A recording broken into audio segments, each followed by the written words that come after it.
Good morning, everyone. I am glad to welcome you today to this webinar organized by EURACE Energy Efficient Buildings. My name is Hélène Sibilo, and I work at EURACE as a Senior EU Affairs Manager. Next slide, please. Today, I will guide you through this webinar as your moderator. Next. Before we start, just a short message on housekeeping rules. As a participant, you are kindly asked to remain muted for the whole duration of the webinar, and we also ask you to not turn on your camera. Only the speakers and myself will be allowed to unmute when we take the floor. During this webinar, there will be 2 Q&A sessions, and during these, but also already during the speakers' presentations, you are invited to type in your questions in the GoToMeeting chat box.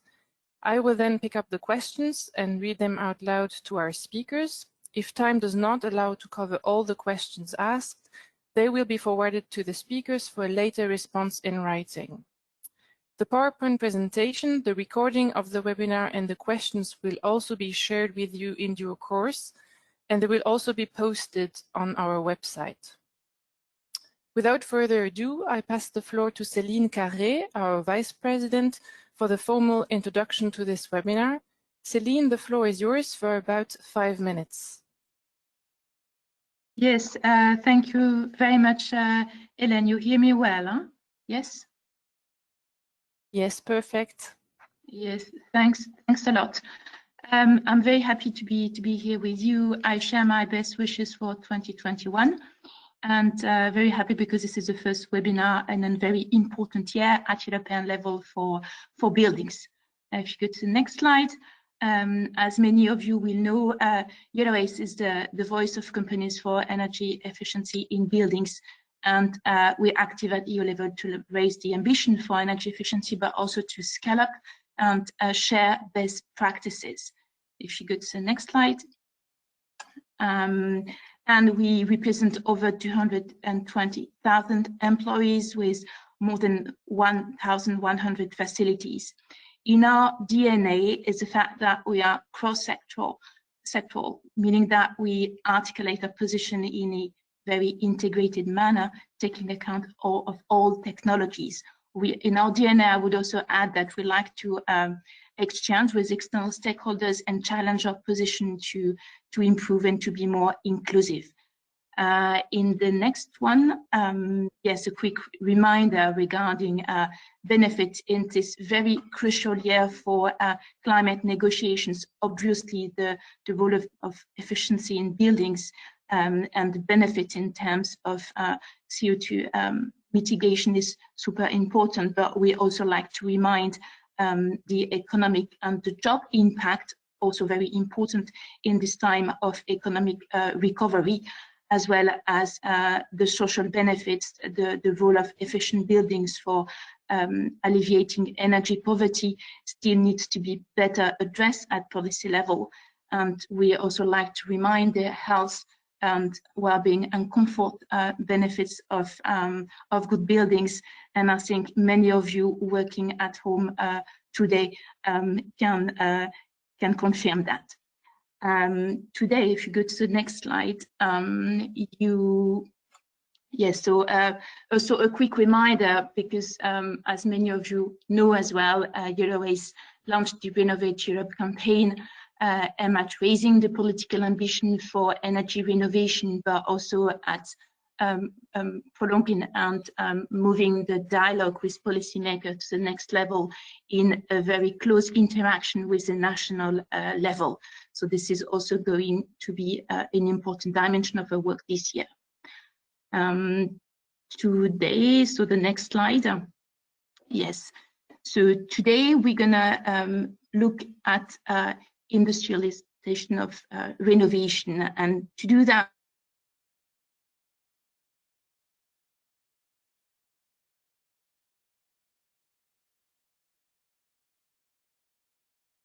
policy can help in this dynamics with some insight from Sibyl Steuer from BPI, and we'll try to understand a bit better the challenge of upskilling workers to deliver better and faster renovation with Tom Deleu. In the second session, we'll invite a European Commission representative to present first the European Skills Agenda flagship initiative with Felix Ron, and then the blueprint for sectoral skills strategy with Roman Horvath. And after the two sessions, as Hélène reminded, we're going to have time for some question and answer. Over to you. Thank you, Céline, for this introduction of EURACE and this scene setting for today's discussion. I would like now to open the first part of our webinar. I know that we have a good number of speakers with each of them a good number of slides, so I just wanted to do a kind reminder to speakers to stick to their time, meaning 10 minutes per presentation, so that we also have sufficient time to debate with our audience. So now welcome to our first speaker, Mr. Sébastien Delpont, who is Associate Director at Greenflex. Sébastien will give us his hands-on experience of industrializing renovation processes, as he is responsible for bringing the Energiesprong approach from the Netherlands to France. Sébastien, the floor is yours, and you have about 10 minutes. Good morning, everyone, and happy to introduce you to our development to scale up Energiesprong approach in the EU. We are strong believers in industrialization of deep energy retrofit. You can go on to show the next slides. So some of you might have heard of the approach. What we really think is that the fact that deep energy retrofit are expensive, that's a fact today, but it's not a fatality.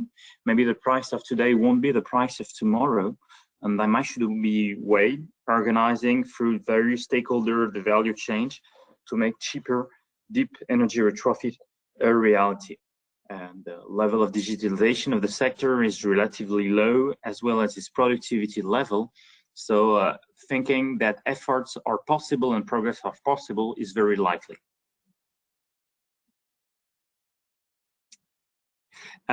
What we are thinking through also in the approach is that when you want to create a market segment from nothing or a very limited approach, developing a radical and simple market segment is a key approach to activate innovation.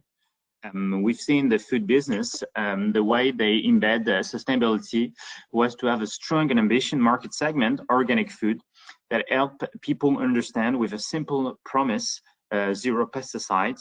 Obviously, it's not the only way to green the agribusiness, but definitely it's a very key approach to green the agribusiness. What we want to do is the same. There will be different kind of approach for retrofit, and all retrofit won't be net zero, but we think it's important a net zero market segment emerge, thinking through also what's the best entry market for each, which in our perspective could be social housing.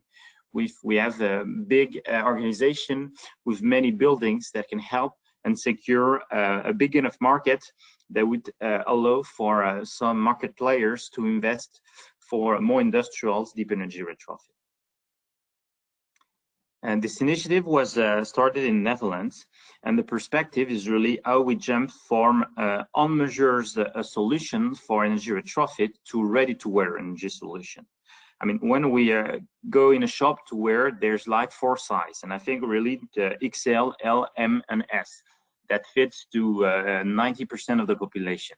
Really want to work with industrials because we are a facilitator of general interest with all the demand and the offer to build those big standards for a deep energy retrofit and also slightly less intense energy retrofit. But what would help to have the price going down and scale up the market is really having these big segments and how to get out of an approach where too often when we have 100 buildings to be retrofitted, it comes with 100 different energy specifications.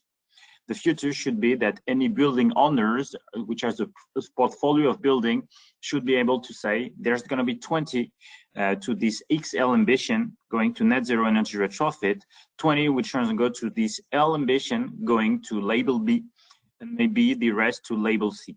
But it's important that we come from 2 different energy specification to a few simple ones that would allow to have a solution that would be more easy to scale up and to have a cost of engineering and delivery going down in order to have a better access and more affordable deep energy retrofit to the most.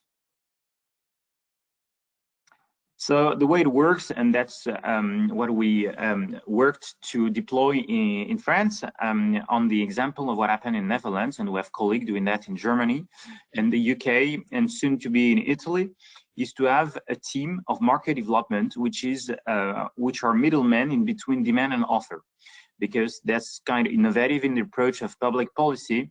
You have a mean of support to the demand, subsidies for deep energy retrofit. To the offers, it's all important that the industrial and company are helped in order to diversify the portfolio of a climate-friendly solution that have a big impact, but also sometimes to have offer meeting the demand, intermediation is needed, working through with the finance institutions and obviously regulation at EU, national or local level. That's what we're working on, being these middlemen working to align the interest of all stakeholders to make of this net zero energy market a reality and market segments that is profitable for all stakeholders. Integrating the national context, which is obviously not the same in every EU countries, because the climate of France is not the climate of Netherlands. The way public tender law works also have difference. We have to integrate and acknowledge to make the best of it. What's also important in that mind, and how important I think it's, we have different few standards for deep energy retrofit, is that when you have an example for France, all building stocks, most of it meeting C, D, E, F, and G in matter of energy level today, for the long-term objective of 2050, everyone to an average level of B, we won't reach it with everything to A or B. And the way to be an average at a B level will only work if you have a strong share market segment of A level retrofit that will compensate for the building due to architectural or technical specification that won't be able to do better than C level. So we think it's very important that we are able to have cheaper A level retrofit. You can go on, carry on. What's important is that between what is needed to achieve long-term objective is also technically possible. When working industrialization, sometimes people think, okay, but the potential for industrial retrofit is limited. It is not. Studies we made studying all kind of building that exist in France, which is maybe not representative for all EU, show that depending from region, it's 30 to 50% of building that could be retrofit with a very industrial approach, where you would come with prefab facade, prefab roofs, and prefab energy system you would plug in existing buildings. It means that out of 27 million housing in France, you have 9.5, so almost 10, which are fit to a net zero energy approach, and about 5 which are fit for B-level retrofit approach. So basically, there's 15 million out of the 27 million in France that are fit for industrials deep energy retrofit, which is a very positive signal. The share of the market which is enabled, because not every building will be able to be retrofit through industrial approach, it's a very strong market segment. It could be more than 50% of the market that could deliver in that way, which is very key. So that's very positive to see that the outcome and possibilities for those kind of scale up are very strong. We worked in France after our colleagues in Netherlands. We tried to approach and see how it could fit to a different national and cultural context. Obviously, at first, that was people were saying, oh, it's so different, your country is different, the climate is different, building typology is different. But in the end, we have more things in common as EU countries that things different. So we're able to play this role, being between the chicken and the egg, to aggregate the demand and support development of economic players in order to have this key element of driving down the cost of this deep energy retrofit in retrofit. And that proved powerful. We had at first first pilot, a second, a third, and from project to project, the price went down. It's still expensive compared to affordability to building owners, but to really on the right track with developments on from region to other region, which are very positive and promising. This is interesting also to show that after a few dozens of projects at the early stage of a project 2-3 years ago, now we're jumping in size. We're coming from the dozens to the hundreds and the thousands, both in individual housing, collective housing, and with many more projects to be procured in months to come. And we hope that from project to project, it will help 5% this way, 5% this way, to keep up making those deep energy retrofit affordable. And I'll be keen if some of you want to give you a more detailed reference of that project. We've also something very innovative we're setting up these days is buying collective buying schemes for this deep energy retrofit in industrial ways, because sometimes the building that look the same don't belong to the same building owners, and it might be of value to have big tendering for a large volume of building that look the same but that belongs to different building owners. To show this approach, as this name is energy strong, it's Netherlands, it's Dutch. It started there in a phase 0, I would say, and after the success it showed, we are 2 countries, UK and France, to try and have small scale deployment to adapt to that. That would happen in a phase 1 that would finance through H2020 project and Interreg co-financing. Now we are in a phase 2, where after those first experiments and dozens, we're coming to the hundreds in France and the UK, and we have our colleague now in Germany jumping in. And we're really glad of these developments. The market is getting very mature in Netherlands. Now there are more than 5,000 buildings delivered with this net zero energy retrofit, with no need to subsidies anymore in the Netherlands. We're not up to there in France and UK, where we're not up to the point where we can have a business model that works without subsidies. And obviously, we think it's not the end of the game. There's a lot of development to be more, to get more volume in social housing, both individual and collective, to reach better price, and also adjusting the approach to other building types, deploying district approach, adapting also to school buildings.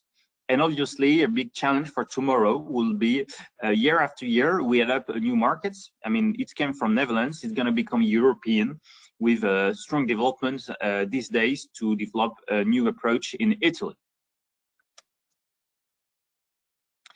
As I was mentioning, what will be key to have a strong market segment of deep energy retrofit with this A-level ambition, that will obviously depend on the TCO, total cost of ownership, cost of run view of project. Obviously, it's not in a few seconds. You have price with a strong level of quality that goes down. It comes with volume. It's come with bureaucratic sharing. It's interesting. Its progress are there. So from the first phase and first ages of the project in France, that was very crazy expensive price. Phase 2 where we are, we have price coming down, and we are very strong believer and more can be done, and that many efforts with more stakeholders and maybe many of the people connected can contribute with smart ideas to find new ways to make them more affordable for the scaling up. And from a market share of a few dozens in France, we can be tomorrow a market segment that will go to 10 or 20% of the market, which with a strong ambition, which is not unrealistic. Still many efforts to work in that, but it's not very unrealistic. And when we see price coming down project per project, that's very promising. That's what I am to introduce to show that how powerful we believe could industrialization be to this democratization of deep energy retrofit, and daring to have a strong level of ambition with simple promise net zero. It's clearly one of the way to go. Clearly, it's not the only way. There will be building where other approach will make sense, but we're strong believer that could be a key leveler to accelerate the market, and very keen to work through and discuss with any other EU stakeholder that might have great ideas to help us making these deep energy, cheaper deep energy retrofit targeting net zero energy a reality all through here. Thank you, Sebastian, for this enlightening presentation and sharing with us your enthusiasm and knowledge of deep energy renovation. Now it's time to turn to our second speaker, Ms. Sibylle Stoiver. She's head of the BPIE Berlin office, and she will present the results of her research on how to boost industrialized renovation throughout Europe. She will make links with the Renovation Wave initiative and also what it means for skills. Maybe before she starts her presentation, I would like to inform to our audience that she will have to leave us a bit earlier at around 10:30. So please make sure to ask your questions to Sibylle early on in our first Q&A session. Sibylle, the floor is now yours for about 10 minutes. Thanks, Hélène, and good morning and a happy new year to everybody. And thank you for putting the topic on the agenda. As you said, my presentation draws upon insights that we gained in several projects, most notably one funded by the Environmental Protection Agency in Germany, but also a study for the European Commission, which touched upon also many other aspects. Next slide, please. So what is our understanding of industrialized renovation or the industrialization of renovation? Next slide, please. It is, first of all, about deep and comprehensive and integrated building renovation that is making use of industrial prefabrication. Secondly, digitalization is one of the main enablers in the design phase, in the production and installation, but also in the maintenance then. And the third important aspect is about process optimization. It's about establishing new and more standardized processes and thereby inspiring funding opportunities and innovative business models. Next slide, please. I have looked into the Renovation Wave and where it mentions industrialized renovation, and basically, next slide, please. Mostly it's described in terms of the expected benefits that are associated with this, and I listed a couple of those. So it's expected to deliver cheaper and quicker renovations with limited impact on the residents. It's supposed to be particularly relevant for social housing sector. It goes hand in hand with innovation and fastens digitalization. It could spur the full integration of circularity principles across the value chain, and it is expected that at the district level, it will lead to cheaper ways to decarbonize heating and cooling. Next slide, please. When it comes to announced action, it's more indirectly mentioned here. One aspect is certainly enabling smart measuring of actual savings as a precondition for many aspects related to industrialized renovation.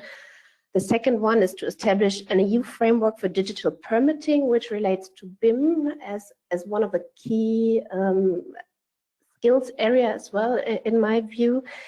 It's supporting or says that support for aggregated solutions shall be pushed and put forward, for example, by the EIB. And certainly the Pact for Skills and European Skills Agenda also links to the topic. Next slide, please. I will now draw some or introduce you to some conclusions from our research. Next slide, please. First of all, there's this one cluster, which I mentioned earlier. It's about BIM and better buildings data to be the main enabler, and this comes with the increased need for digital skills. Another important driver are long-term objectives, and I put here maps like mandatory energy performance standards as one tool that could help boosting industrialized renovation approaches, because it's linked to intermediate targets and therefore may help to accelerate also, or the demand for accelerated and faster solutions to industrial to renovation. And but the supportive policy framework is more wide. It can be also dedicated to more tailored solution towards industrialized renovation solutions. And finally, process innovation, as I said earlier, turn out to be really important to have an impact on the way the value chain is delivering integrated solutions here. Next slide, please. Sebastian talked about this as well. I'm looking into the cost reductions in the Netherlands here. We have observed initial cost reductions from more than 100,000 euros per renovation to currently around 70 to 77,000 euros. That is still expensive. Initial effects are partly attributed to the economic downturn. So the project was initiated in a phase, or the whole idea of industrialized renovation after the Energiesprong principle was initiated in a situation of economic downturn when there was workforce available, really, and with better economic situation, general economic situation. There is an increasing competition to new buildings, also after the Energiesprong principle even, so that that workforce problems occur also in the case of industrialized renovation. And when we look then into where the cost reduction took place in the Netherlands, also what has been reported back to us in several interviews that we carried out, is that it's mainly attributable to the process innovations and the labor cost reductions associated to it. Obviously, there are also effects due to the mass production of components, but really if they are being produced in factories.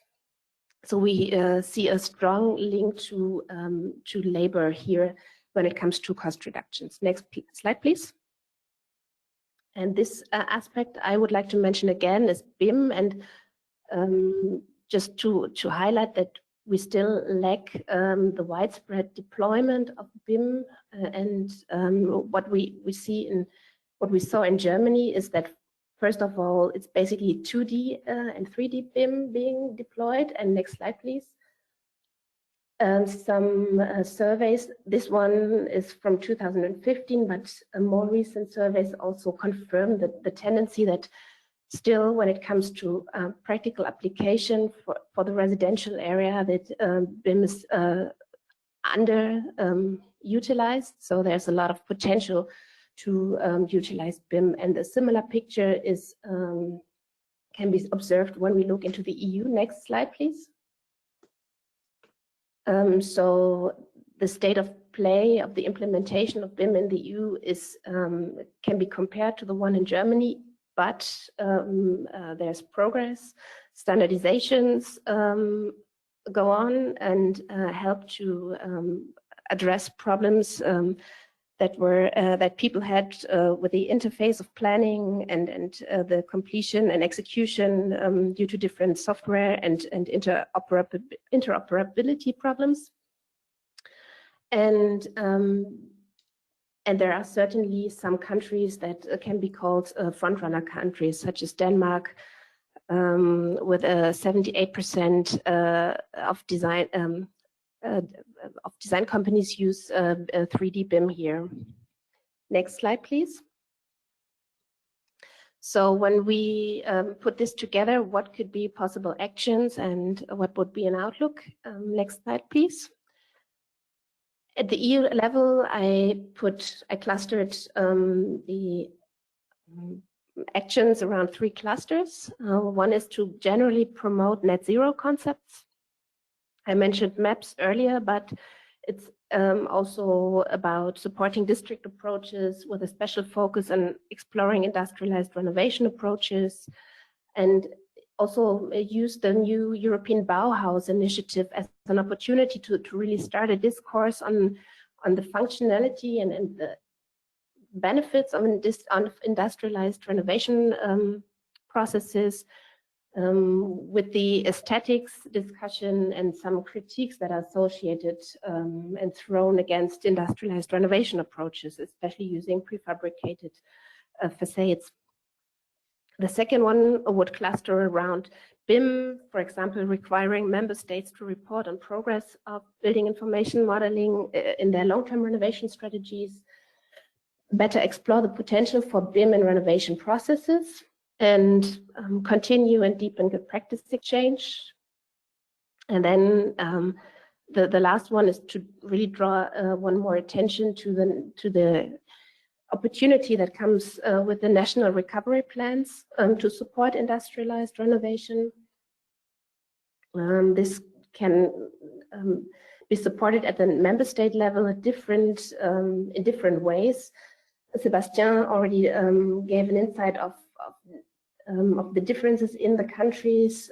Some countries have established financial support schemes really tailored to prefabrication, or to use prefabricated facades for renovation. But it's also comprising the provision of model contracts and blueprints for performance guarantees. Next slide, please.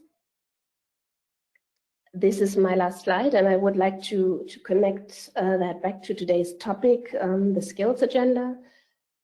So from the research, we know that increased digitalization and automatization in energy renovation and building maintenance will attract skilled workers and promote respective education and trainings. And this, we can have possibly now momentum with the uncertain economic situation to really make use of this.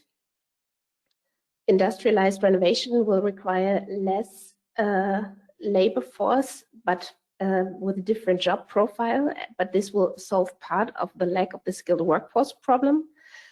And one element that has been is used in the Energiesprong examples, that is the performance guarantees, which require a minimum quality which has to be supplied by all parts of the supply chain, will lead to the reorganization of processes and the entire value chain, and therefore also to a recreation of job profiles. So this will also create a demand for new job profiles. So that was my presentation. Just one more slide about the renovation wave, and I'm happy to answer your questions. Thank you, Sibyl, for this very interesting insights into your research. And I also quite liked all the links that you were able to draw between industrialization, digitalization, the policy framework and skills, and we see how everything is linked. Now we turn to the last speaker of our first part, Tom Deleu, who is Secretary General of the EFBWW, the European Federation of Building and Woodworkers. Tom will actually share with us the perspective of workers of the construction sector and how they see the renovation wave, in particular when it comes to the need to upskill the workforce. Tom, the floor is yours for about 10 minutes. Yes, thank you, Helene, for this introduction, and thank you for the invitation at this important event. It is clear that we are in front of some huge challenges as part of the renovation wave, but I think also interesting challenges when it comes to workers and working conditions in our industry. Next slide, please. So first of all, our organization is the European Trade Union Federation, which is actually grouping 75 national trade unions from 34 countries in building materials, wood, furniture, forestry, and allied sectors, the EFBWW. Next slide, please. So it is clear for our organization and the trade unions and workers we represent in all of our sectors that there will be a huge impact of the European Green Deal and the renovation wave. The challenges, of course, will present them very differently when it comes to, for example, the building and the wood and forestry industry. We see many opportunities there, but of course, for sectors we are also present in, such as the cement and building materials industries, we see also some more important challenges also related to, let's say, the high energy intensivity of that industry and their carbon footprint. But we are sure, and that's what we are also pressing for a bright future of this industry in the EU. So for the building industry, we expect clearly that the European Green Deal and the renovation wave, especially also now linking it up with the European recovery strategy, that it will have an important positive impact.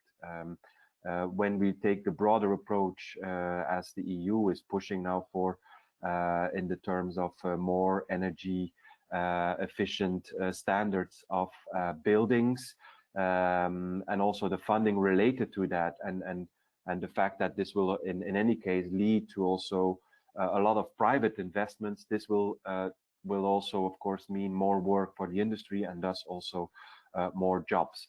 However, some questions we also see, or challenges we see in this context, is how will all this available money in the Resilience and Recovery Fund actually be used on national level?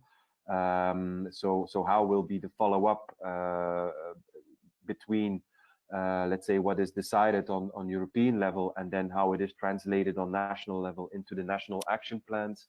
What will we there find of the ambitions related to renovation, deep renovation of buildings? But also, it has also mentioned by earlier speakers, and it is mentioned actually by all when we discuss this topic, this will lead to certainly many new jobs in the industry, but what kind of jobs? And actually also already linked to that, are those workers available? Next slide, please. So according to the projection made by the European Commission, the Renovation Wave should lead to the creation of more or less 160,000 new green jobs in the construction industry. We actually, well, we think this is a conservative figure. We think it will be more. And actually, we think that when with all of the things that are happening right now, actually, this will turn the construction industry as a whole into a green sector as we see it. But again, I think today we are already confronted with the lack of not only skilled workers, but workers in general in our industry. And there's also an important need for training, retraining, but also upskilling and reskilling related to that twin challenge of the ecological, but also the digital transformation, also what earlier speakers referred to. So a question we can ask ourselves is that, is the construction industry actually ready to meet this huge challenge? Next slide, please. So I think what is important from the worker perspective and from the trade unions we represent is we need to discuss within this whole broader discussion, we need to discuss the attractivity of the construction industry. We will need to attract a lot of new workers, a lot of young workers. We see also a potential to welcome a lot of female workers in our industry, but not only to attract them, but also to keep them in the sector. And so as we see it, the Renovation Wave is the opportunity to create a lot of new, but also quality jobs. And that would also mean that we need to discuss the decent salaries. We need to discuss working conditions, work-life balance. And actually also there, we also see also some opportunities to also what earlier speakers referred to this industrialization of the work process. We know that the construction industry is a very physical environment, very hard working conditions, and going into a more industrialized approach could also maybe help alleviate working conditions in that sense. But also, let's be also very clear, there needs to be a link with public procurement, in the sense that clients and public clients also need to move away from their approach, which is now maybe sometimes too much focused on the lowest price when it comes to the bids that they receive. When it also comes to skills and training and the attractivity of the sector, one of the characteristics is that we welcome a lot of young workers through apprenticeships. This has actually in recent years been a bit snowed under, so to say. So we want to promote quality apprenticeships again as an important way to attract skilled workers in our industries. We think that we also need to discuss actually a right for training and lifelong learning for all workers in our industry. We also know, of course, that there are some challenges linked to that. This is a very fragmented industry with many small companies, many SMEs. So it will be a challenge how how to really put this in practice, but it is clear that within the changing context of economy and the challenges of our own industry, we need to introduce a right to training and lifelong learning. But also we have many migrant and mobile workers in our industry. They are of course very much welcome. They address the needs also to for labor, but we need to integrate them in a sustainable manner. And that is, I do not have to, I think, explain that too much in depth, but that is certainly not the case today. Actually, what we have seen is that because of internal labor migration in the EU, we have actually today a huge labor shortage in Central and Eastern European countries in the construction industry. And we should see this in a more sustainable and long-term way, and not just open, let's say, industries for mobility and for migration as a simple and easy and cheap solution. Discussing this about giving migrant and mobile workers a sustainable place in the industry is also a discussion about the recognition of their skills and also giving them the right to training and lifelong learning. Next slide, please. So actually what we need to discuss is sustainable development of our sector. Again, this is something we will need if we want to, in a successful way, face the challenges related to climate change, but also digitalization. And actually also we need to discuss also the flexibility and the adaptability of the industry. How can we easier and in a more flexible way adapt to changes that currently occur? That will require companies and industry to invest more in innovation, but it will also require those companies and industry to invest more, again, in training and skills of their workers. There are no easy or quick gains here related to using low-skilled and unskilled migrant workers. And maybe also linking it to what was mentioned by earlier speakers. Yes, it's clear also with the industrialization effort taking place, we will need more skilled workers to join our industry. But this is again linked to the attractivity of the industry. And if you can also, of course, provide decent working conditions and decent salaries to these workers. This will also increase the need for in-house knowledge and expertise, i.e. More direct jobs. So this, in our sense, to our knowledge, is that this will lead actually to maybe reversing the trend that we have seen in recent decades of actually more subcontracting. So because companies will have to have a closer relationship with their workers. That's what we feel as one of the necessities.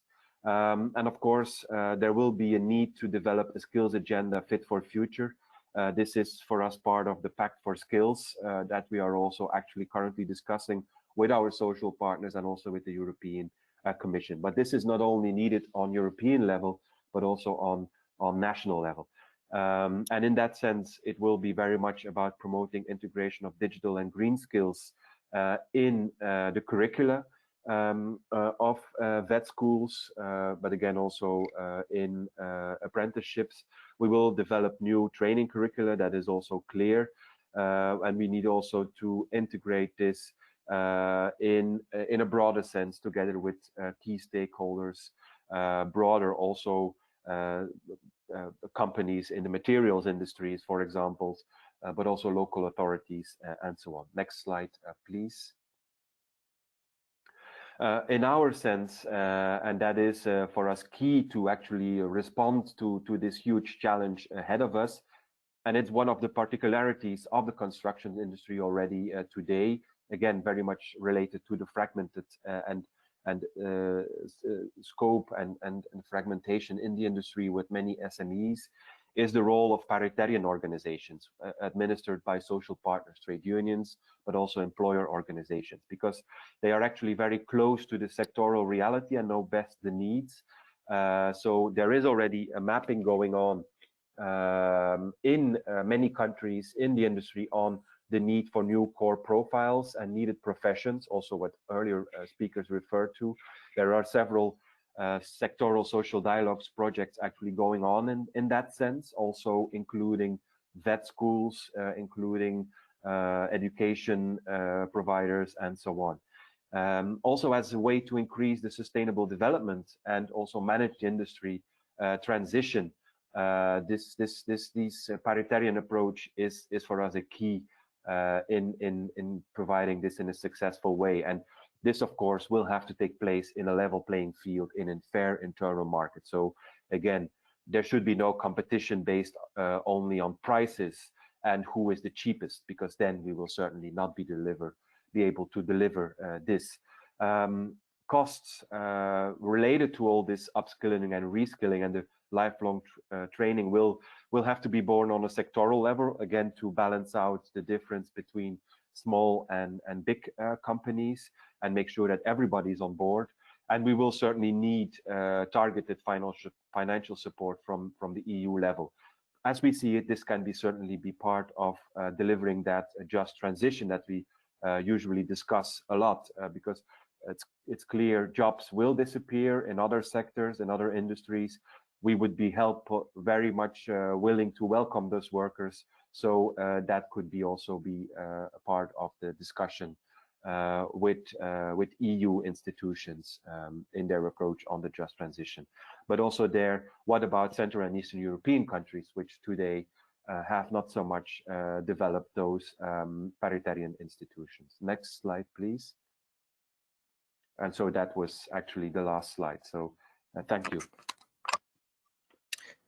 Thank you, Tom, for your presentation and giving us the perspective of the workers you represent regarding the challenges and opportunities stemming from the renovation wave.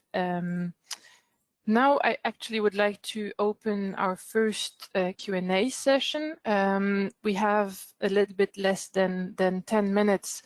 There are already some questions in the chat box, but don't hesitate to continue typing in your questions. If we don't have the time to address them now, they will be forwarded to the speakers for a later response in writing, so no worries about that. I will actually start with a question that was asked by Julien Pestiot, and it's addressed to Sébastien. He's asking, is the industrial capacity for industrial scale deployment being built in France? There are many national issues to solve, but do you believe in a national approach for this industrial deployment or an EU-wide? So I think this is relevant for Sébastien, but maybe Sibylle and Tom would like to respond afterwards. First, Sébastien. I think these efforts will happen at rather regional level. It depends what we call regional, but a region of 5 to 10 million people. It could be the region of Paris. It could be, I mean, Netherlands is the size of the region of Paris, for instance. And for sure, a solution around Marseille and with a Mediterranean climate won't be the one we will find in northern France.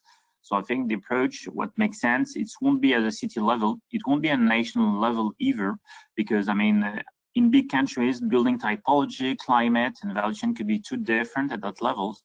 But we for sure have people delivering projects at the regional level with obviously international EU-wide suppliers, because for sure heat pumps, they would be EU-wide suppliers. For installation, there will be also a big firm doing that. But the integration to do the prefab, doing the facade, I think that would be more something that might be developed at a regional, as a big region level. And there was also a point raised by Julien, whether there was already that kind of factory present in countries. And for sure, at first, it's also the problem of chicken and the egg. When the demand is not big enough, people don't dare to invest, saying, okay, to have the volumes and to have a factory running efficiently all its times, you need more volumes. So the idea was to reach to that point. So for now, projects were solved doing kind of reconversion of existing factories that were more dedicated for prefab, for new builds. But obviously, if the market grew fast enough, we hope that in months to come, there might be industrial factories developed only to deliver this deep energy profit market. Thank you, Sébastien, for the answer. Maybe Sibylle, you also want to respond or to address another question or issue. Yes, thank you.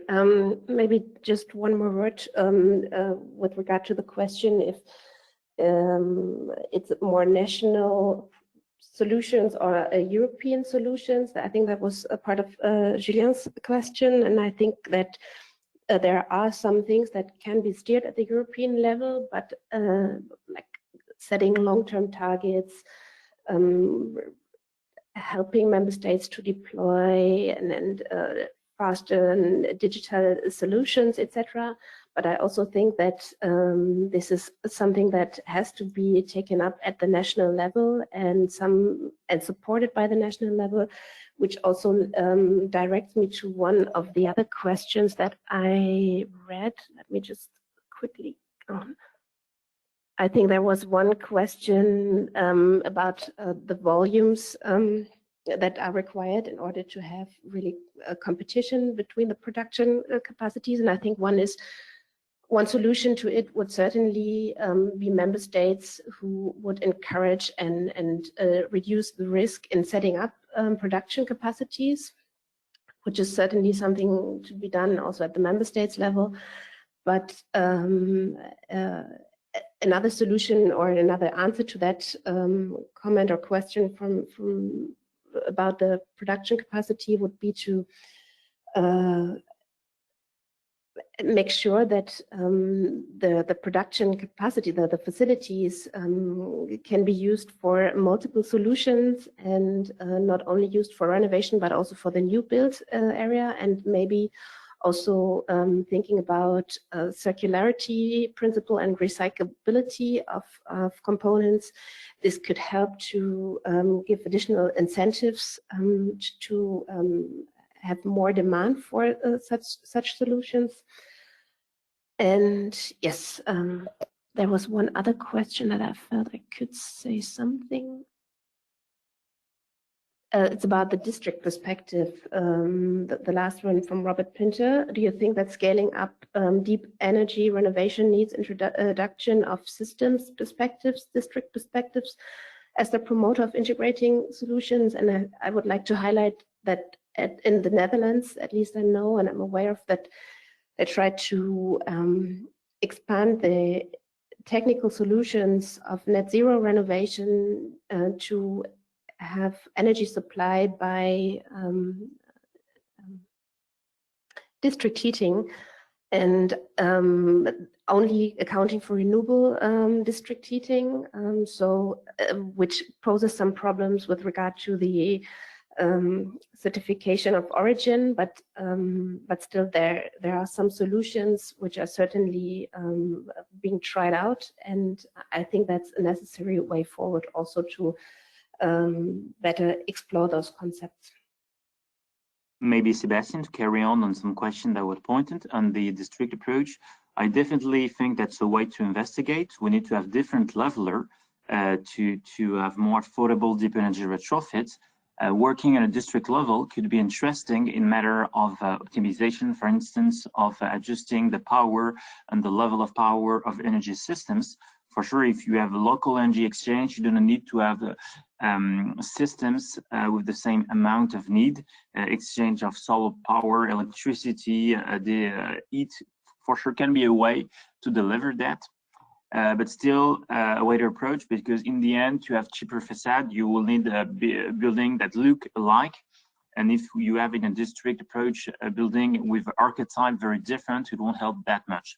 So I think there's different way to make it more affordable, which is increase market shares, and definitely district should be investigated, but this is not the only way. I think there are three levels to be investigated, which is component level, which is building level, and district level. And there will be a source of gain of cost on those three levels that should be explored. So definitely one of the way to go, but not the only one.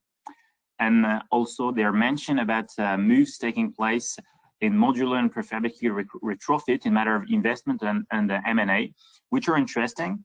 All the challenge is we have market players which have such a good business perspective in new build. They say, oh, why they're going into this retrofit market?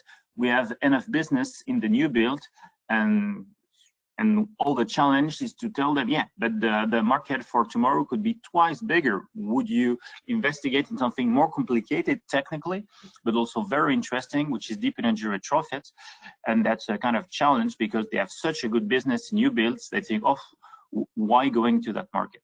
The reason is because the market is enormous, but we have to find the right way to motivate them to jump into this new market for them. Thank you, Sébastien and Sibylle, for all the detailed explanations and answers. I would like to give the floor also to Tom to give the perspective of the trade unions on those questions. So if you want to pick up any of the points and give your perspective, Tom. Yes, yes, thank you.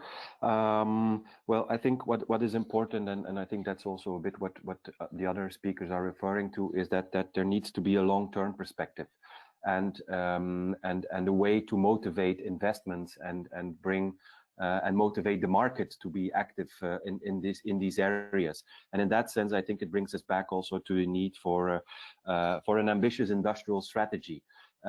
Adapted to the reality of construction and the challenges related to retrofitting and the renovation wave. I think many initiatives are now announced on the EU level related to the energy efficiency of buildings, the energy efficiency directive, the renovation wave as a whole, the circular principle. So that presents a lot of challenges, but also opportunities to our industry. So I think an industrial strategy, an ambitious industrial strategies that sets, let's say, the scene and also pushes for this huge investments coming and needed for this huge transition exercise is needed. And of course, the role of workers is going to be very important there, because you cannot retrofit or build houses without workers. So again, I think this is a nice challenge, a nice opportunity. It's linked to the attractivity of the sector. I think one of the bad image of the construction industry is that it is hard work, it's dirty work, it's also low skilled work. We need to turn this around, and I think what has mentioned already is giving us a basis to do so. If we work in a more industrial way, I think maybe we can make the work lighter. In any case, with all the technical challenges, we need more skilled workers. And if we can present the construction industry as a green industry, I think it will also attract young workers. But again, it's also a discussion about decent working conditions. It's about giving workers a future in this industry. Thank you, Tom, for bringing in this perspective. Indeed, we also not only have buildings, but we also have human living and working in and on those buildings.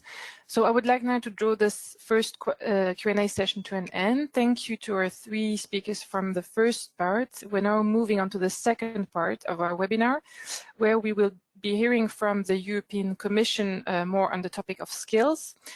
And I'm glad to welcome as the first speaker, Mr. Felix Rohn, who is working in DG Employment, and Felix will present us the European Skills Agenda. Felix, the floor is yours for about 10 minutes. Can you hear me? First question. Yes, we can hear you. This is good. Exactly. Please keep the slide. So I talk about the European Skills Agenda for Sustainable Competitiveness and Social Fairness and Resilience. And in the middle of the drafting process, the COVID-19 crisis broke out in Europe. And we have seen then that it clearly accelerated developments that were already ongoing, accelerated and amplified it regarding digital transition, because the people had to go digital, and that also showed that the people were in part at least underprepared for going digital. But it also showed the need for green transition, because suddenly people saw clear skies, and people saw game entering in residential areas, so kind of nature was more to be seen. And so it was clear that for a sustainable recovery, upskilling and reskilling is key, and this is also a principle, by the way, of the European Pillar of Social Rights. The skills agenda is also firmly anchored in the Green Deal and the new industrial strategy, which, by the way, will be updated. It was published in March. This was at the beginning of the crisis, of the COVID crisis. So now we make an update this year. And so next slide, please. Yes, this one. This some words on the European Green Deal. You have heard about it. So we are, of course, also here concerned that the construction, building renovation can make a huge contribution to making Europe and the world greener. And again, you have heard already from all the other speakers that skills are, of course, crucial in this respect. And therefore, we go to the next slide, to the slide on the EU industrial strategy. So the key priorities are here that we want to maintain our competitiveness.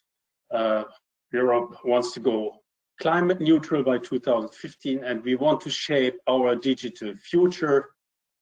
And I told you already, we are about to update this this strategy in the second quarter of this year. So next slide, please.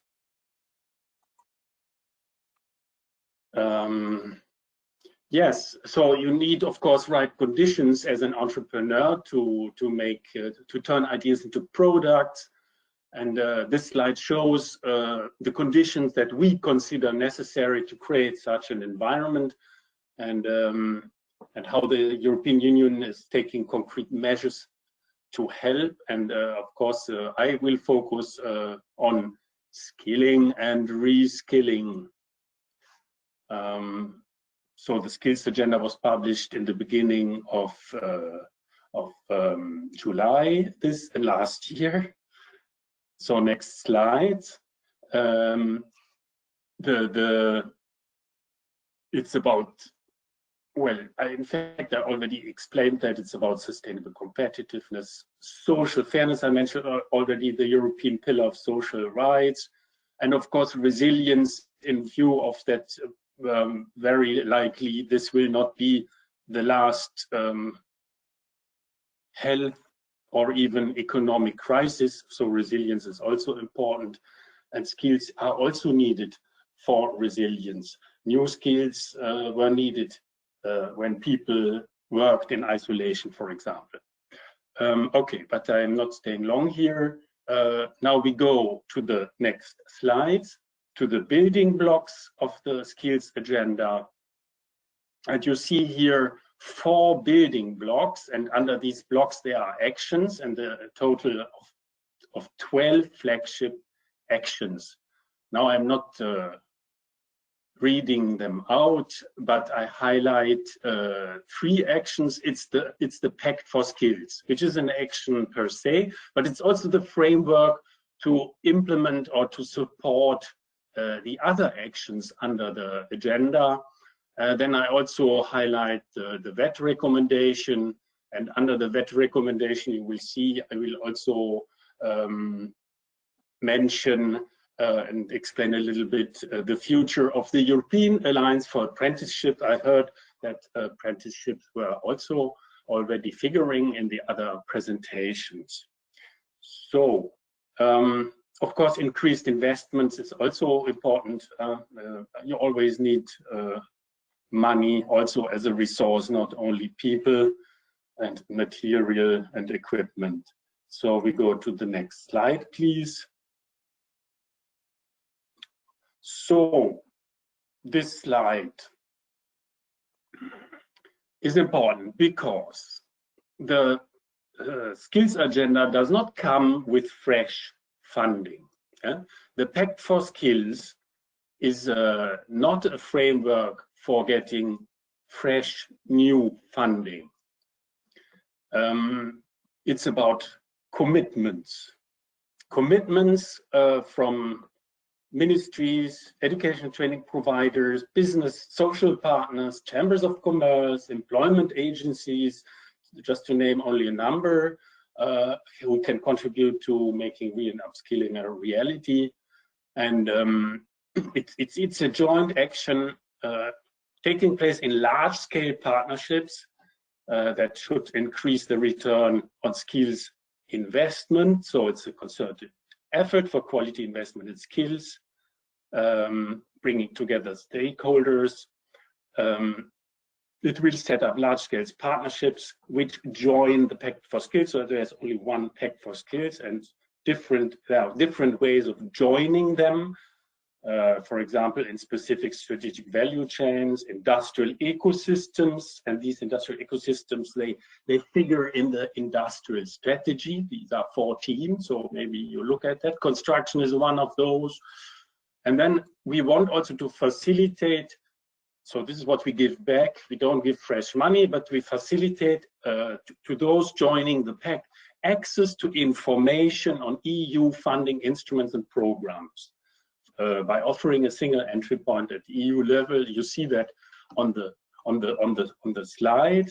There is support from the EU. There's a networking hub, knowledge hub, guidance and resources hub. Read through it in tranquility. I do not have the time to go into detail now, and therefore, yeah, let's go to the next slide. Here, very shortly, just to give you the overview, the 14 industrial ecosystems, and I show this because the Pact for Skills and the industrial ecosystems, they are related. So actors that want to join the Pact for Skills, they should do it when they are based in one of those 14 industrial ecosystems. For example, construction.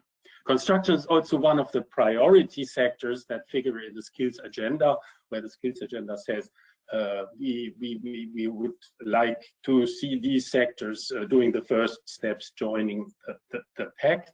And so far, just to mention it, we have microelectronics, automotive industry, and the aerospace and defense sector that have joined the pact in large-scale partnership. There are also smaller commitments, or even from individual companies.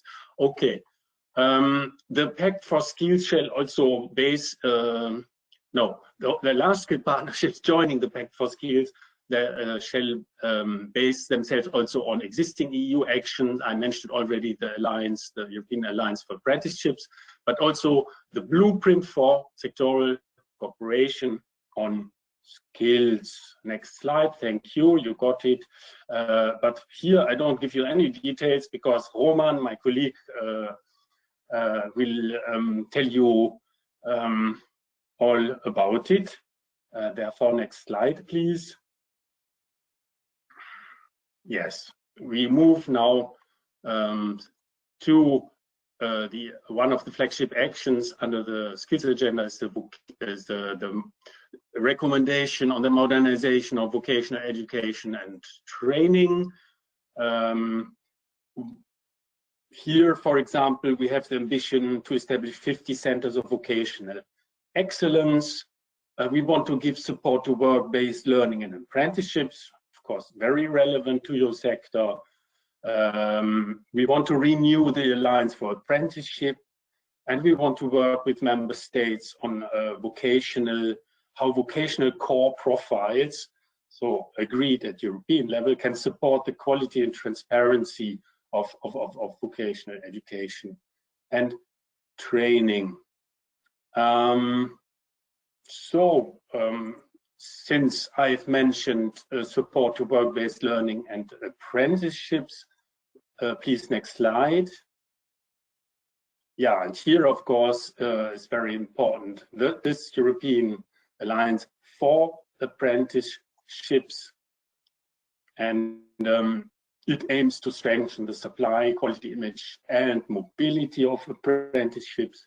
And this renewed alliance calls for commitments on digital and green apprenticeships, in particularly focusing on those economic sectors that will be at the front line of the transition to a climate neutral Europe. That clearly includes your sector. So next slide, please. Here, a slide on the renewed EAFA priorities. So we have so far 36 countries that made national commitments under the alliance, and 338 pledges have been made by various apprenticeship stakeholders. Also, your sector has even an own action to join with I think, funding from the COSME program to support pledges in the construction sector. And since 2013, companies, employers, intermediaries have pledged to provide over 900,000 apprenticeships and other training or first job opportunities. So this is, I think, a success story. And we want to continue to secure current pledges, of course. But now let me move to the next slide, to the Erasmus Plus program. This is the new Erasmus Plus program. Here you have an overview of the action strands. If we talk vocational training, then I highlight the mobility of vocational learners and staff. And that the new thing is that there will be now not only intra-EU mobility, but also international. So it's the same as for higher education students. Yeah. And then I would highlight the partnerships for excellence, where we have not only European universities, but the centers of vocational excellence. You remember I mentioned we want to establish 50 under partnerships for innovation. There are alliances for education and enterprises. This is for both vocational training and higher education, and the sector-based alliances for working cooperation on skills, the blueprint alliances, again, which are for covering higher education and vocational training at the same time. For both actions I mentioned, this that you can cover both higher education and vocational training is new. And this I would like to highlight. And there's also much more budget under Erasmus than in the previous one. So also a success story. The next slide, please. Funding is also important. Yeah, there was criticism that in the past that actions lacked sufficient financial backup. So we are trying to change that. We have new priorities, and there billions of euros have been ring-fenced for skills through programs like, as you see here, the ESF, Erasmus, Digital Europe, and also Invest EU. And even the parliament said, well, it's not enough for Erasmus. We want to give Erasmus an additional 2 billion. So this is again a nice success. And then, of course, next slide, please. With the EU funds, we want to knock off private-public partnerships and also public and private funds put together to have an amplifying effect on all the actions that aim at free skilling and upskilling. Yeah, with that, I'm at the end, and I'm available for questions now. Thank you, Felix, for this thorough overview of the actions of the European Commission in the field of skills. There are actually a lot of actions that maybe are not so well known. I'm now turning to our second speaker from the European Commission, Mr. Roman Horvat from DG GROW, and he will give us more information about a specific initiative, the Blueprint for Sectoral Skills Strategy in the construction sector. Roman, the floor is yours. Thank you very much for inviting me today, let's say, to present some highlights about initiatives regarding development of human capital in construction sector, initiatives run by European Commission. Already there was a lot of said by previous speakers, and let's say I would like to build on it and add some details here and there, let's say some construction sector specific details. Please, my first slide. I would like to start that Commission see the skills development, as already mentioned by Felix, as rather important. So I put here quotation of our president that investment in skills is investment in our future, and we'll still need to do more, let's say, in this area. We are guided in construction sector by our Construction 2020 strategy, and skills development there is one of 5 priorities. Next slide, please. As I mentioned, and let's say discussion ran mostly about vocational education training because it's most important. Today, everybody would like to have a university, but there is a really lack of skilled workforce, lack of blue collars. And therefore, also primarily Commission actions are focusing on vocational education and training. Also, there are some action focusing on higher education, as was mentioned by Felix. Next slide, please.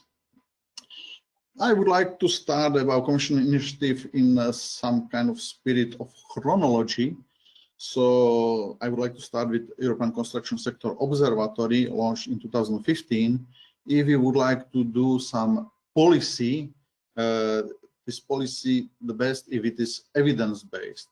So we lacked some evidence and data about construction sector, about European construction sector in general.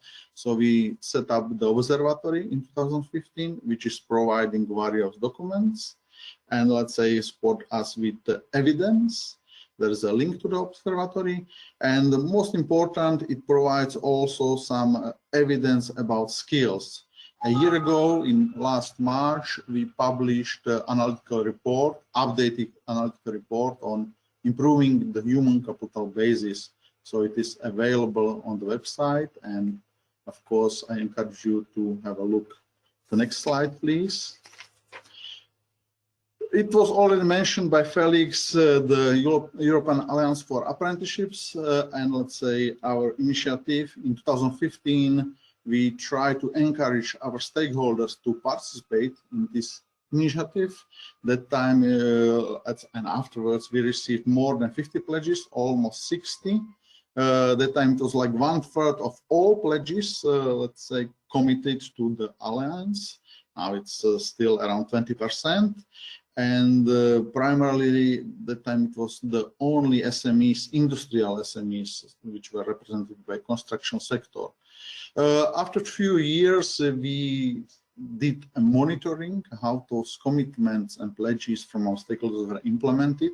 And we also used this opportunity to provide some insights how vocational education training in construction sector is actually running in various countries, what are opportunities and let's say strength of this training, but also what kind of challenges the sector is facing. There is a lot of case studies, and the full report of our studies available on the page which is indicated there.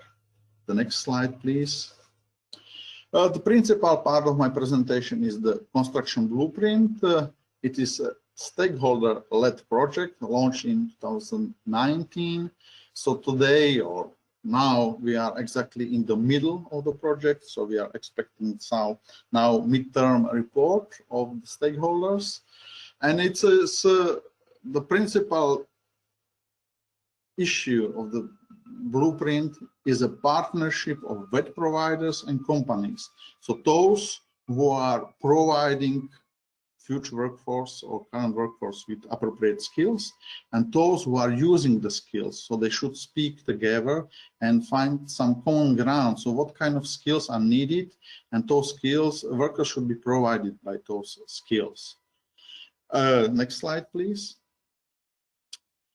There is a link to our construction blueprint. There is already a lot of documents available, and our principal aim that of this project is that we should have some new generation of digitally aware, multi-skilled workers.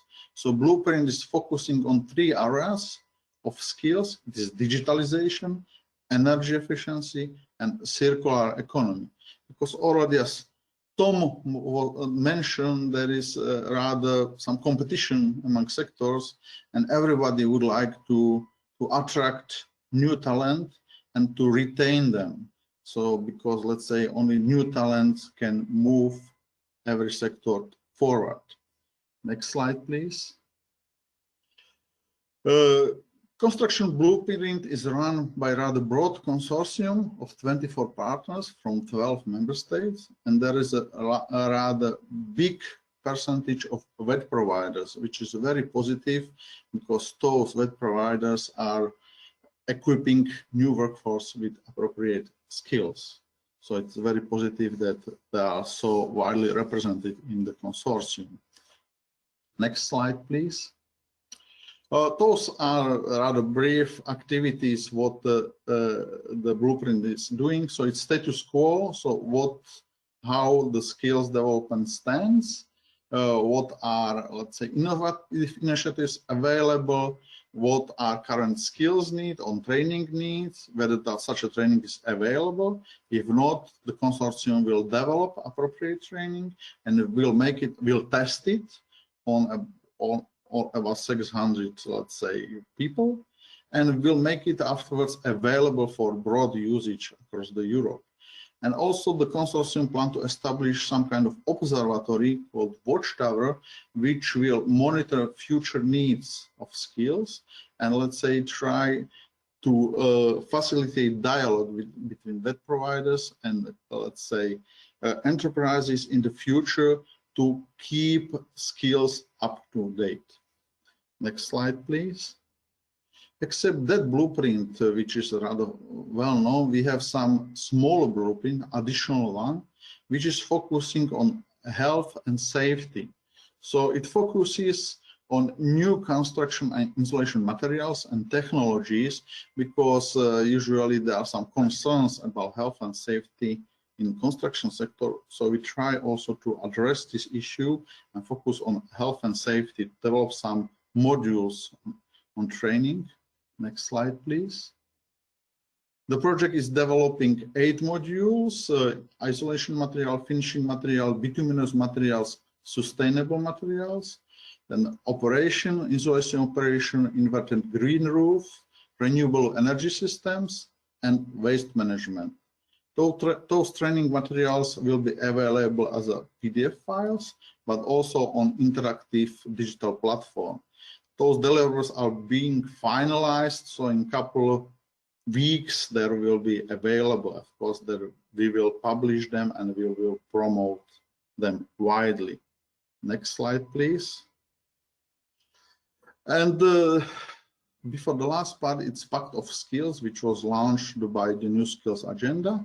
We had already, as Felix mentioned, the initial roundtable meeting of representative of the construction sector and commissioners Schmidt and Breton from DG Employment and DG Growth, in which they discuss expectations of both sides, also, let's say, opportunities, challenges, and the way how to proceed to some commitment from the sector, let's say, contributing to the skills development.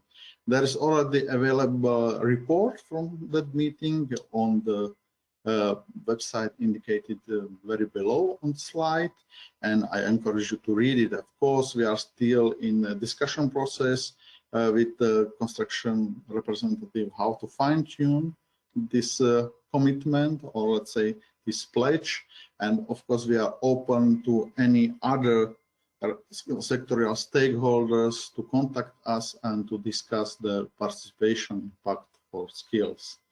Next slide. This is my last slide, and I would like to say that beyond those initiatives, which are rather big one, there is general support of project on skills development. as already mentioned by Felix, under Erasmus+, but there are also other sources like other principle is Horizon 2020, and during the last decade, almost 200 projects at EU level were supported, focusing on skills development in construction sector, principally in area of energy efficiency and digitalization. Next slide. And this is my last slide, so thank you very much for your kind attention, and I'm ready here to reply your questions. Thank you, Roman, for your presentation and outlining what the blueprint is and what you have done within DG Grow over the last years. I'm now opening our second Q&A session for about 10 minutes. There are some questions, actually. I'm going to summarize them because they're quite long. So Rod Janssen, for example, in the chat says that volume is an issue, linking to numbers of buildings to be renovated in the renovation wave. And the issue of volume is also shared by Dirk van Oosthoven.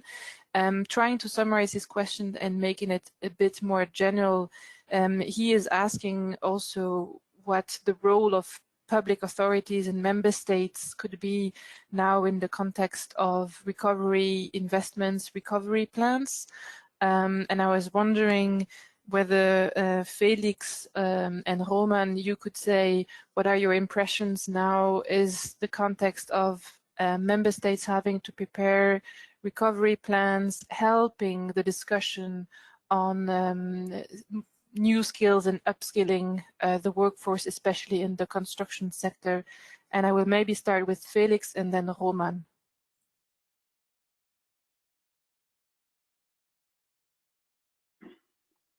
Right. I have also turned on the camera just in case. Yes, that is now that we tell that all stakeholders, it's the moment now to get in contact as a sector with the authorities, national or regional. That depends on the organization of the member state, that are about to draft these plans now for the recovery and resilience facility. And there you must, in such context, you have to manifest, to express and present the needs of the sector, and also well, make clear and underline the priorities.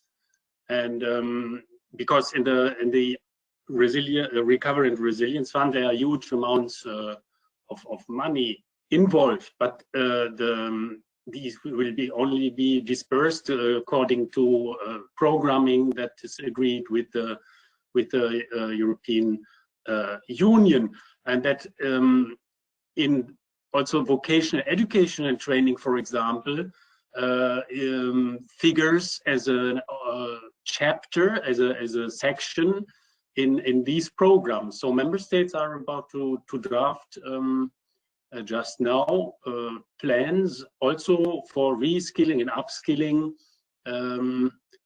well, mainly of the people at working age, but not only. So and there of course it's very important that this section is well drafted and with input from relevant sectors that can make a huge contribution to climate neutrality. Thank you, Felix. Roman, do you have a specific answer also related to the construction sector? Yes, if I may add, let's say, yes, there is a 7 flagship initiative in a recovery plan or recovery and resilience fund, and one is Renovate, which is clearly dedicated to the construction sector, as already Felix mentioned. And there is also additional one, which Felix mentioned, is upskill and reskill. It's not so clear that it can be also related to the construction sector. But the principal aim or focus of those plans should be on green and digital transformation. And therefore, it's clear that under a Renovate flagship, there will be a renovation of buildings. But this renovation, it's clear that we'll need workforce with appropriate skills. So there is necessary to make some linkage that we have Renovate. We will renovate, would like at state level, renovate a lot of buildings, but it's necessary to also think in second way, also let's say related thinking that we need skills for that, appropriate skills. And this is also, as Felix mentioned, the role of sectorial stakeholders that should flag this need to national administration, that okay, there's a really big amount of money available for renovation, but we need skills there. So when you will draft this upskilling and reskilling chapter, please don't forget that construction sector is really a front runner in this renovation plan, and skills development of construction sector should be included there. So of course the Commission will flag it when we'll discuss with member states their plans, but also it's rather important that this is flagged by the national stakeholders of construction sector. Thank you, Roman, for this piece of information. I'd like now to actually come back to the speakers of our first session. And Roman, you were mentioning national stakeholders. I'm thinking of Sébastien as being based in France. If Sébastien could give us some information and insight on, for example, the French recovery plan. We know that France has put building renovation as one important part of this recovery plan. Do you know if there is any plan also to boost industrialized renovation in there? And what do you think about the French plan to boost recovery through building renovation?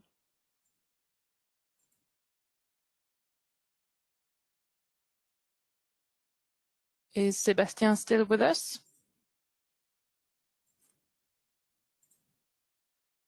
It seems he is not anymore. So I would just then, if Tom is still there, ask him if he has any reaction to the Commission presentation as representing the workers of the construction sector.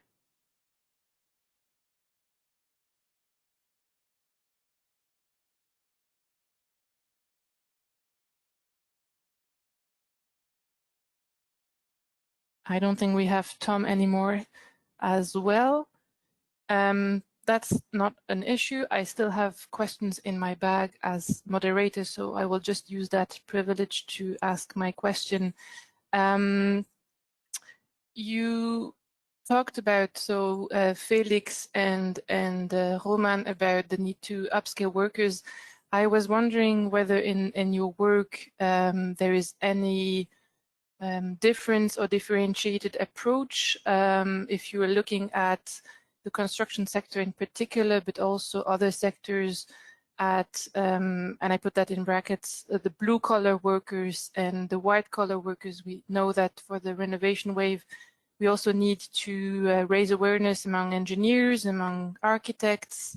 So I was wondering whether the Commission has any plans to, or is also aware that we also need to upskill not only the workers on site, but also workers designing buildings and helping with the coordination of on-site works. Felix, or maybe Roman first? Maybe me first, because my response is horizontal, so to say, not sector specific. Sure, yeah, please go yes. ahead.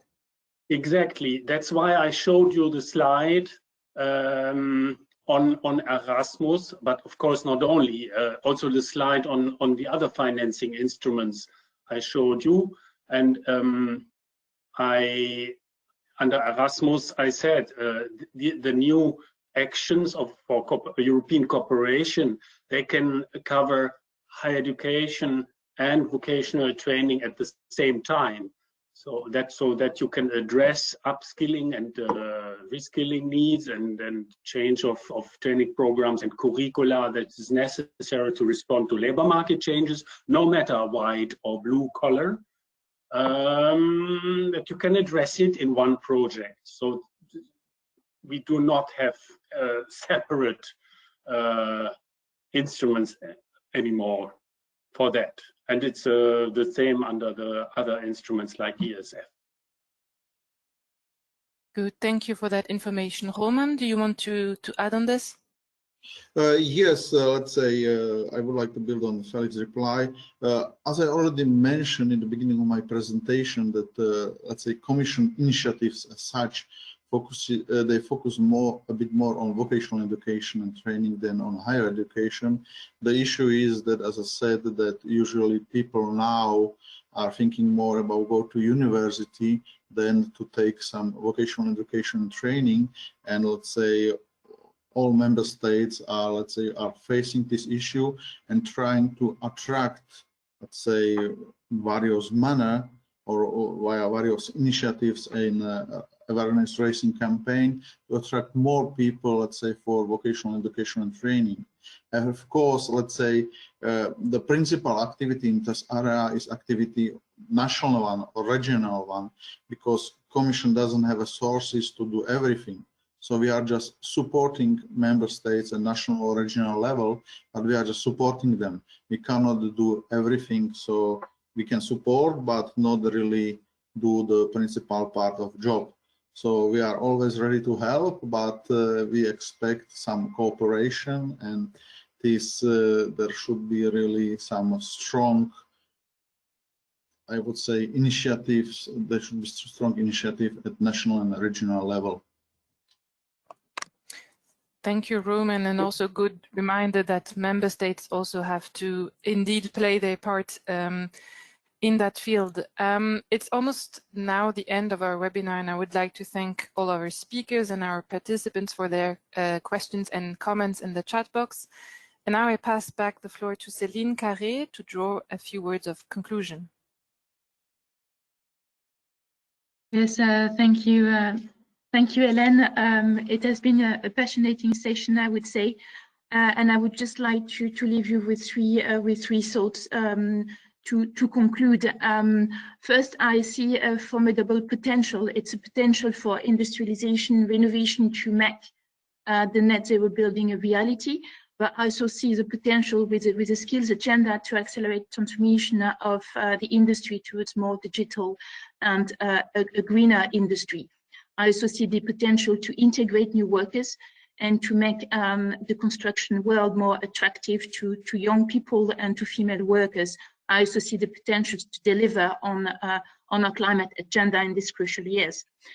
Then moving on to the second thought, it's a mobilization. So the mobilization is there of stakeholders in the private sector to accelerate, for example, of prefabricated renovation, to reduce on costs. And I see that we are at the beginning of the journey, but it's accelerating. I see the mobilization of the representatives of the sector to do better for the workers, to integrate, to work with more progressive procurement.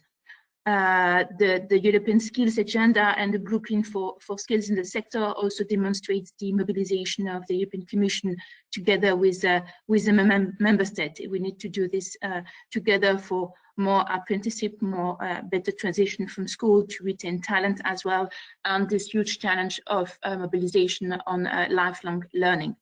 But the third thought is with a challenge that is living with us. So to the private sector to mobilize to invest more for skills, to also boost the industrial capacity to make the net zero a reality. It's a challenge of speeding up with the deployment of new solutions. It's also the digital challenge that was underlined by many of you and by BPIE. The integration of data is crucial to the realization. So, and we don't have lots of time. And the final word I'd like to leave you with is at the political level, because we are at this very important time.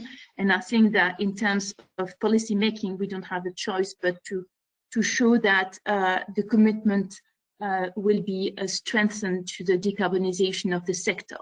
If the narrative gets better to the ear of all stakeholders, this can only accelerate the deployment of solutions. And on that, we need an even stronger message on the need to decarbonize and to renovate buildings to net zero level. This will accelerate the uptake of training schemes that are available already on the market. And the final challenge, I'd say, is an integration challenge of the different bits and pieces of the policies. This is needed, so we see that actors are integrating their different solutions on the ground. But at European level, we also need to better integrate in this crucial area of the revision of the EPBD. Its success, the revision, will depend on the integration of regulatory dimension, finance, the support on the ground, but also this very important skills agenda we've just had in the question and answer session show that the reality is coming very soon. But this responsibility, I see it as split between stakeholders like us, but also with the European Commission and member states. So I leave you with this word, and I thank you very much for your attention in this webinar. Thank you.